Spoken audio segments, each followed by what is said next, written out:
নমস্কার বন্ধুরা, সবাই কেমন আছো? আশা করি সবাই ভালো আছো। আমিও খুব ভালো আছি। আজকে দেখো তোমাদের জন্য নিয়ে এসেছি দুর্দান্ত স্বাদের একটি রেসিপি। গোবিন্দভোগ চাল দিয়ে আজকে তৈরি করছি পনির আর সাথে সয়াবিন দিয়ে দুর্দান্ত স্বাদের একটি বিরিয়ানি। চলো, যারা চিকেন বিরিয়ানি মাটন বিরিয়ানি খেতে পছন্দ করো না তারা তৈরি করবে ঠিক এইভাবে সয়াবিন দিয়ে আর পনির দিয়ে বিরিয়ানি। এখানে দেখো প্রথমে কিন্তু সয়াবিনটা আমি এখন কষা করতে দিয়েছি। সয়াবিনটা এইভাবে কষা করবে, দেখো আমি বলে দিচ্ছি তোমাদের। প্রথম সয়াবিনটা ভালো করে ধুয়ে নিয়ে একটু ভিজিয়ে রাখবে কিছুক্ষণ। ভালো করে যখন ভিজে যাবে তখন ওর মধ্যে রসুন, আদা আর কাঁচা লঙ্কা সমস্ত কিছু পেস্ট করে দিয়ে টক দই দিয়ে মেখে রাখবে। তারপর কষিয়ে দেবে। কষিয়ে নেওয়ার পর এখন দেখো অর্ধেকটা সয়াবিন তুলে রেখেছি, আর যেই কড়াইতে সয়াবিন কারিটা তৈরি করেছিলাম ওটার মধ্যে অল্প একটু সয়াবিন কষা রেখে দিয়েছি। তার মধ্যে দিয়ে দিয়েছি গোবিন্দভোগ চাল দিয়ে যে ভাতটা করেছিলাম ওই ভাতটা, পেঁয়াজের বেরেস্তা, আলু ভেজে রেখেছিলাম আলু, আর এখন দিয়ে দিচ্ছি পনিরের টুকরোগুলো। দেখো অল্প অল্প করে দেবে, একটু দুটো তিনটে লেয়ার দিয়ে যদি সাজাও তাহলে বিরিয়ানিটা কিন্তু খুব বেশ ভালো লাগে খেতে। আর তোমরা এর মধ্যে গোলাপ জল, কেওড়া জল সমস্ত কিছুই, মিঠা আতর এগুলো দিয়ে তৈরি করতে পারো। অল্প করে দেখো উপর থেকে দিয়ে দিলাম বিরিয়ানি মশলা।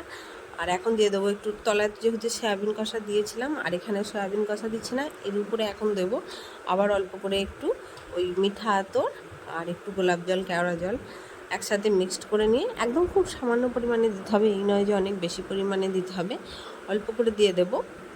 এখন এর মধ্যে আবার উপর থেকে একটু লেয়ার ভাত দেব, আর ঠিক একইভাবে এরকম করে সাজিয়ে নিয়ে ঢাকনা চাপা দিয়ে রান্নাটা হতে দেব। দমে বসাবো আমি এটা।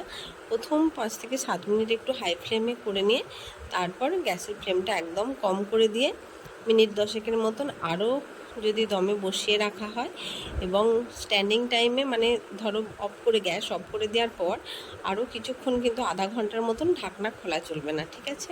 তারপর এই বিরিয়ানিটা যদি একবার খেয়ে দেখো, আর দেখছো গোবিন্দভোগ চাল দিয়ে কিন্তু এটা তৈরি করছি।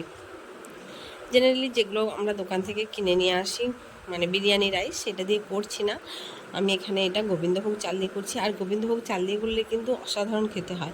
আবার কেউ যদি মনে করো সয়াবিন কারিটা যখন তৈরি করবে তার মধ্যে পেঁয়াজ রসুন দেবে না, কোনো অসুবিধা নাই, সেরকমভাবেও তৈরি করে দেখো, খুব সুন্দর লাগে। আর উপর থেকে কিন্তু অবশ্যই দিতে হবে একটু দেশি গা ঘি, ঠিক আছে? আমি এটা বাড়ির তৈরি ঘি। যদি কেউ চাও যে এই ঘিটা আমি কীভাবে তৈরি করেছি তাহলে চলে যেও আমার চ্যানেলে, দেখে নিও ঘি তৈরি, গা ঘি তৈরির সঠিক উপায় আমি ওখানে দিয়ে দিয়েছি ভিডিওটা। আশা করি তোমাদের ভালো লাগবে। এখন দেখো নিয়ে চলে এসেছি কিন্তু খাবার টেবিলে। এখন একটু বিরিয়ানিটা তোমাদের সাথে শেয়ার করে দেখাচ্ছি। বন্ধুরা, ভিডিওটা কেমন লাগলো অবশ্যই করে কমেন্ট করে জানাও। ভালো লাগলে অবশ্যই আমার চ্যানেলটা সাবস্ক্রাইব করে আমার পাশে থাকার বন্ধু হওয়ার অনুরোধ রইল।